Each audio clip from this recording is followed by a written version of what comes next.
নমস্কার। কবিতা জীবন বিলিয়ে দিলে পবিত্র মুখোপাধ্যায়। জীবন বিলিয়ে দিলে কবিতা কি খুব নান্দনিক হয়? নান্দনিক হলে তা কি জীবনের খুব কাজে লাগে?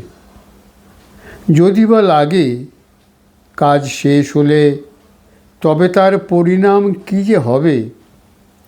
এই সব ভাবনা আমাকে একলা গাছের মতো মধ্য মাঠে শূন্যতা শেখায়।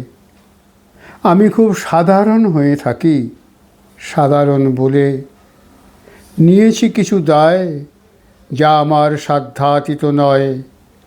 আর কিছু আছে যা নিইনি। প্রিয় পৃথিবীতে অসংখ্য মানুষ আছে বা থাকবে, তারা করে যাবে প্রয়োজন মতো।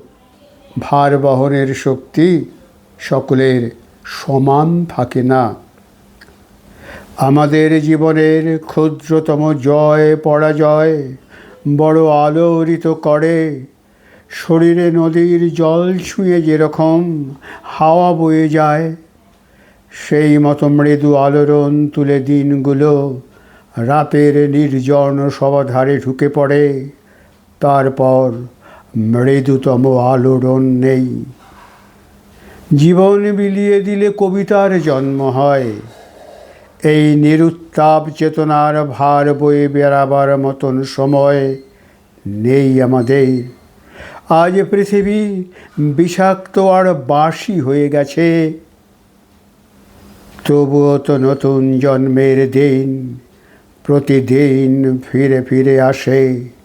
শীতের প্রথম রোদ শুয়ে আছে ঘাসে। নমস্কার।